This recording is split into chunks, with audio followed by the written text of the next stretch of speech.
El poder de Pentecostés.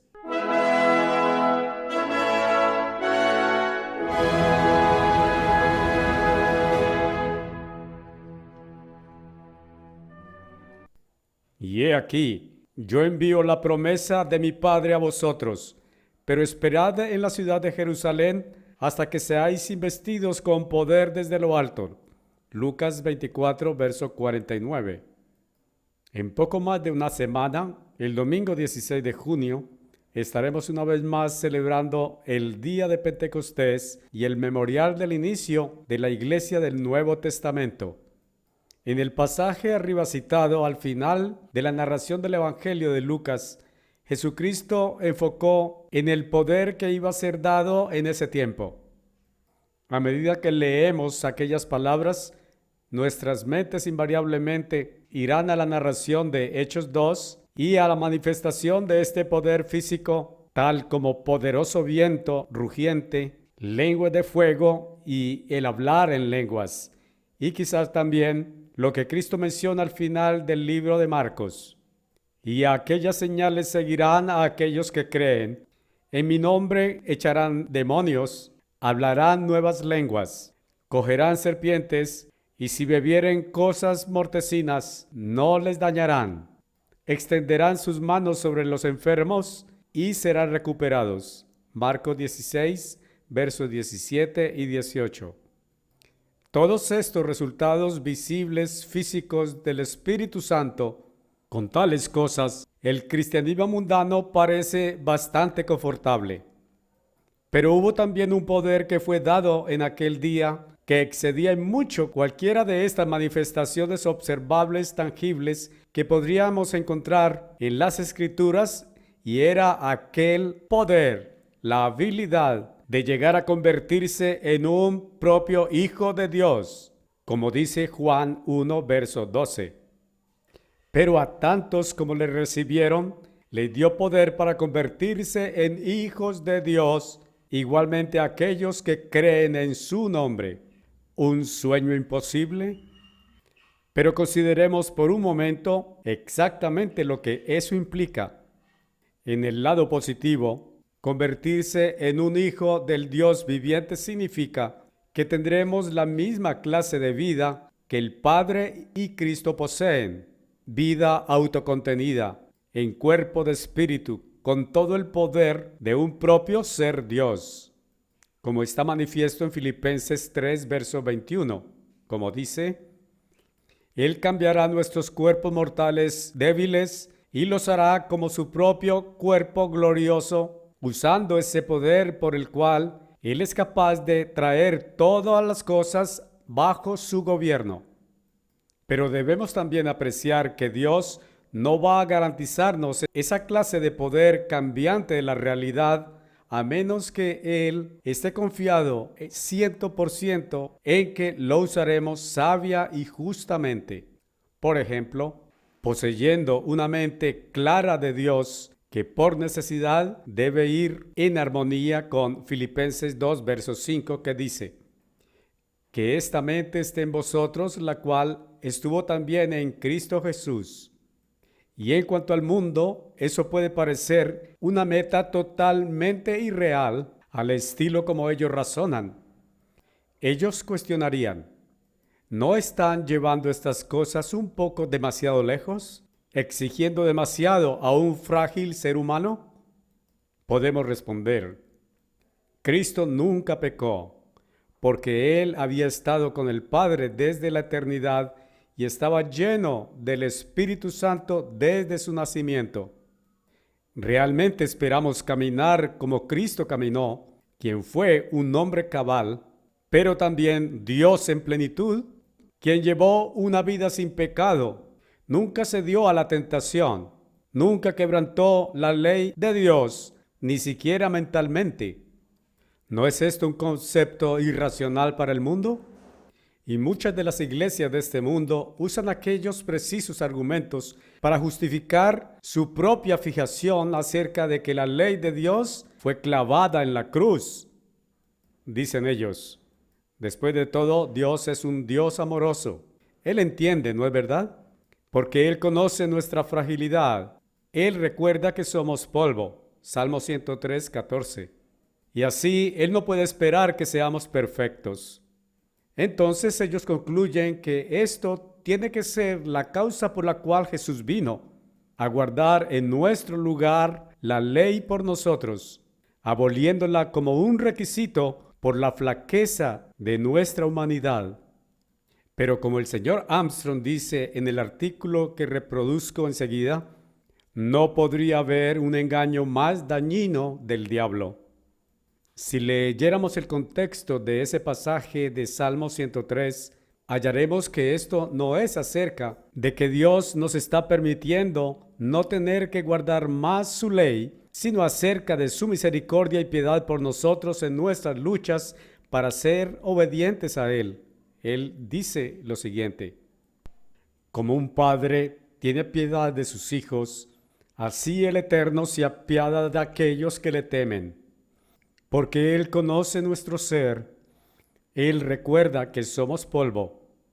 En cuanto al hombre, sus días son como la hierba, como la flor del campo, así Él florece. Porque el viento pasa sobre ésta y desaparece, y del lugar no se sabrá más. Pero la misericordia del Eterno es desde la eternidad hasta la eternidad por aquellos que le temen, y su justicia hacia los hijos de los hijos, a tales que guardan su pacto y a aquellos que recuerdan sus mandamientos para practicarlos. Salmo 103, verso 13 a 18. El mundo ve un gran abismo entre lo que Cristo alcanzó y lo que nosotros humanamente aún luchamos por alcanzar como algo completamente insuperable. Pero lo que ellos no entienden es el verdadero poder transformador que fue dado a los seres humanos débiles y pecaminosos en aquel día de Pentecostés hace 2000 años. Cristo sin demora admitió que de sí mismo nada podría hacer. Ver Juan 5, versos 19 y 30. Así que esto se sostiene en la razón de que Dios no espera más de nosotros que lo que Él esperó de Cristo. No fuimos puestos aquí para fracasar. Dios no está dispuesto a que alguno perezca. Segunda de Pedro 3:9 y Juan 6:39. Efectivamente, estamos en un mundo donde el pecado forma una parte integral de nuestra diaria experiencia como seres humanos.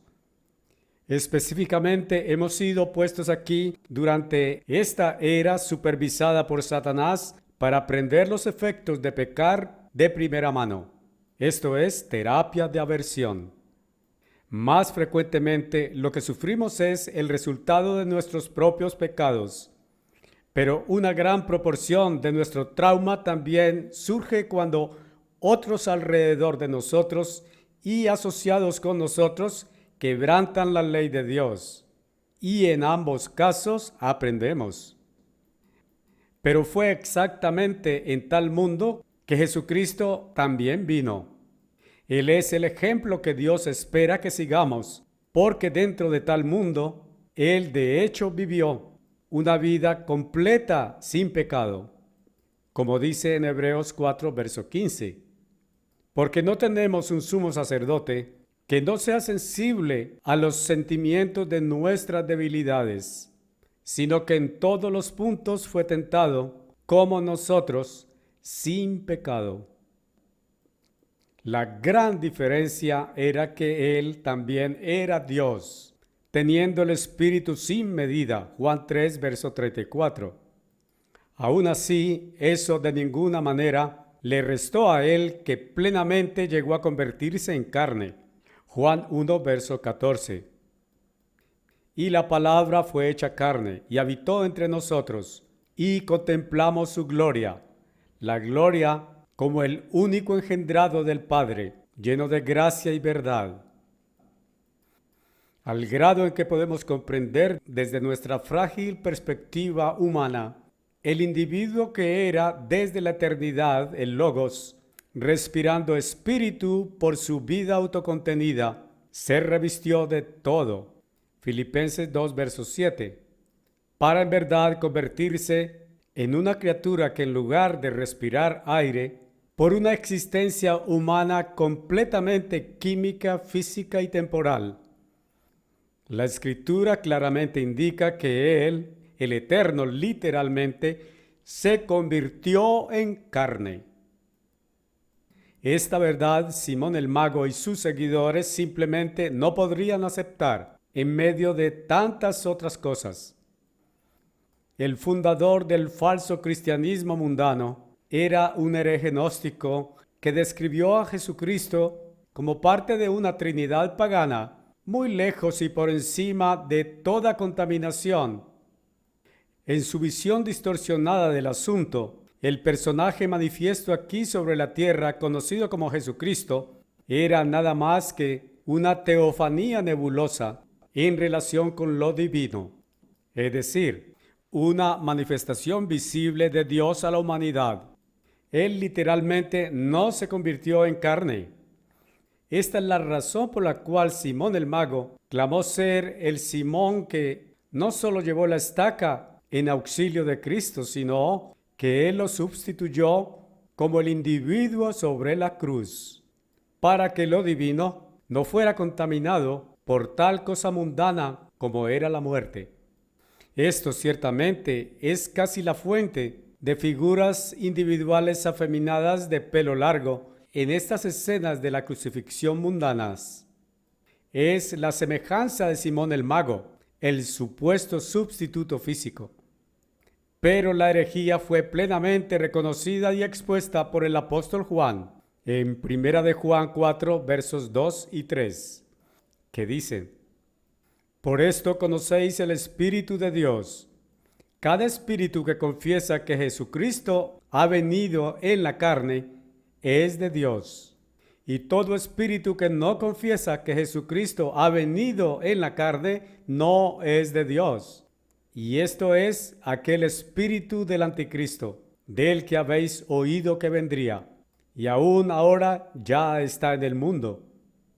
Y ahora de 2 de Juan 1, verso 7, porque muchos engañadores han entrado en el mundo que no confiesan que Jesucristo ha venido en la carne. Este es el engañador y el anticristo. Para darse cuenta de la cosa importante es que los pasajes arriba citados aplican de dos formas. Primero, ellos enfrentan la herejía gnóstica delineada arriba, pero también usan un tiempo gramaticalmente más progresivo para las palabras traducidas como ha venido en la carne. Aquellas palabras son, por lo tanto, probablemente mejor traducidas como ha venido y está continuamente viniendo en la carne. Y al hacer eso, enfrenta la idea de que no tenemos que guardar la ley de Dios, porque el mismo poder del Espíritu de Dios usado por Cristo, que lo condujo a una vida totalmente sin pecado y dada a la iglesia en el día de Pentecostés, está disponible a todos y cada uno de nosotros, si solamente hiciéramos uso de éste como Él lo hizo. No hay duda de que Cristo, de hecho, tuvo un poder extra disponible a Él que lo habilitó para resistir todas las tentaciones lanzadas a su paso. Pero Él también espera que nosotros, a través de Él, usemos ese idéntico poder nosotros mismos. Leamos Colosenses 1, versos 26 y 27. Igualmente el misterio que ha estado oculto desde las eras y desde las generaciones, pero ahora es hecho manifiesto a sus santos, a los que harían conocido cuáles son las riquezas de su gloria, de este misterio entre los gentiles, el cual es Cristo en vosotros, la esperanza de gloria. Y ahora Juan 14, versos 16 a 18. Y oraré al Padre, y Él os dará otro fortalecedor, para que habite con vosotros por siempre. Aún el Espíritu de verdad, que el mundo no puede recibir, porque no le vio, ni le conoció. Pero vosotros le conocéis, porque Él habita con vosotros y estará en vosotros. No os dejaré sin fortalecedor, vendré a vosotros.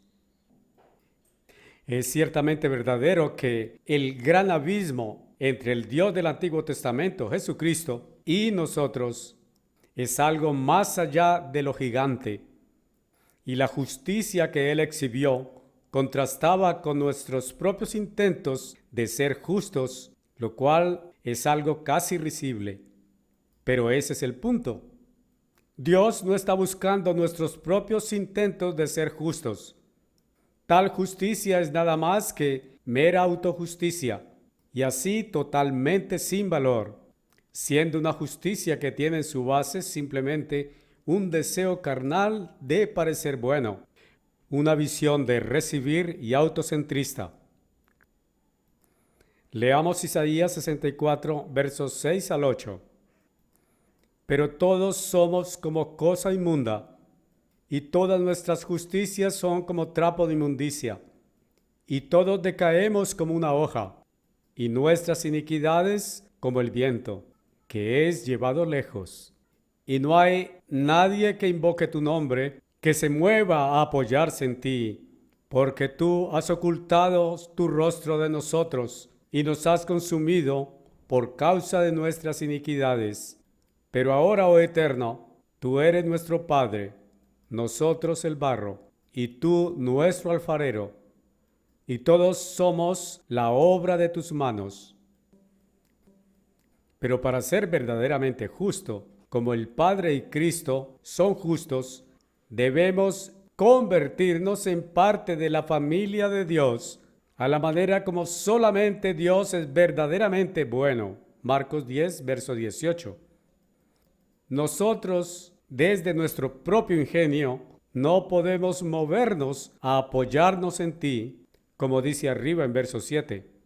Debemos permitir que Dios, el alfarero maestro y nuestro Padre, nos transforme con toda nuestra voluntad, sometiéndose a sus manos guiadoras, de tal forma que lleguemos a ser su creación suprema, sus propios hijos, con su propio carácter divino y sin mancha. ¿Imposible?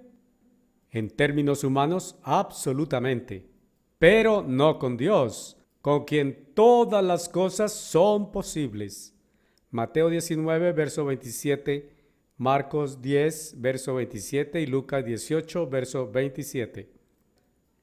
Y aquí es donde la fe entra. Tanto nuestra fe y el sacrificio de Cristo para cubrir nuestros pecados pasados y así reconciliarnos al Padre, y la fe de Cristo, que entonces viene del Espíritu de Dios, ahora viviendo en nosotros, capacitándonos a cada uno y a todos para vivir un estilo de vida similar y sin mancha como nuestro hermano mayor. Vamos a Juan 14, verso 23. Jesús respondió y le dijo: si un hombre me amara, él guardará mis palabras, y mi Padre le amará, y vendremos a él, y haremos nuestra morada con él. Ahora Juan, capítulo 17, versos 21 a 26.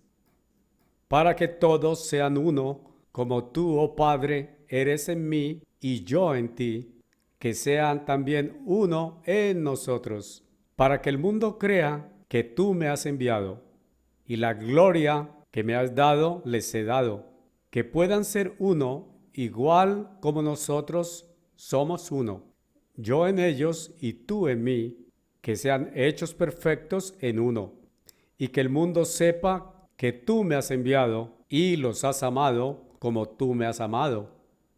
He declarado a ellos tu nombre y lo declararé, que el amor con el que me has amado esté en ellos y yo en ellos. Ahora pasemos a Gálatas 2, verso 20. Soy crucificado con Cristo, sin embargo vivo, pero no yo, sino Cristo vive en mí. Y la vida que ahora vivo en la carne, vivo por la fe del Hijo de Dios, quien me amó y se entregó a sí mismo. La belleza de todo esto es que ya ha acontecido. Como un embrión en el vientre de su madre, teníamos la información guiándonos dentro del DNA de nuestros padres, coordinando el proceso de nuestro crecimiento. Desde un huevo del tamaño de un punto de bolígrafo, unido con una célula de esperma que es invisible al ojo humano, en todo un proceso hasta un ser de 7 libras plenamente funcional o un ser humano en su nacimiento. ¿Un proceso imposible? Para el hombre absolutamente. Pero con Dios todas las cosas son posibles y aquí estamos escribiendo esto, leyendo esto. De la misma forma, habiendo sido lavados por las aguas vivientes de la palabra de Dios, aquellos dentro de la iglesia de Dios, hemos de llegar a ser una iglesia gloriosa, sin mancha, sin arruga o sin cualquiera de tales cosas, pero que ésta fuera santa y sin mancha. Efesios 5, verso 27. ¿Un proceso imposible? Para la mayoría, definitivamente sí, pero no cuando tenemos la fe de Cristo activa dentro de nosotros. Porque Cristo supo y por lo tanto asimismo deberíamos saber que con Dios todas las cosas son posibles. No tenemos que hundirnos en desespero y frustración y tirar la toalla, pensando que es un imposible, una tarea herculeana que nos ha sido dada, puesto que tenemos esta promesa segura del Dios amoroso. Estando confiados de esta misma cosa, que aquel que ha comenzado una buena obra en vosotros, la ejecutará hasta el día de Jesucristo. Filipenses 1, verso 6. Por lo tanto, hasta aquel día, ahora a aquel que es capaz de guardaros sin fracasar y para presentaros sin falta delante de la presencia de su gloria con gozo excesivo, al único sabio Dios nuestro Salvador, sea la gloria y majestad y dominio y poder, ahora y por siempre. Amén. Judas 24:25.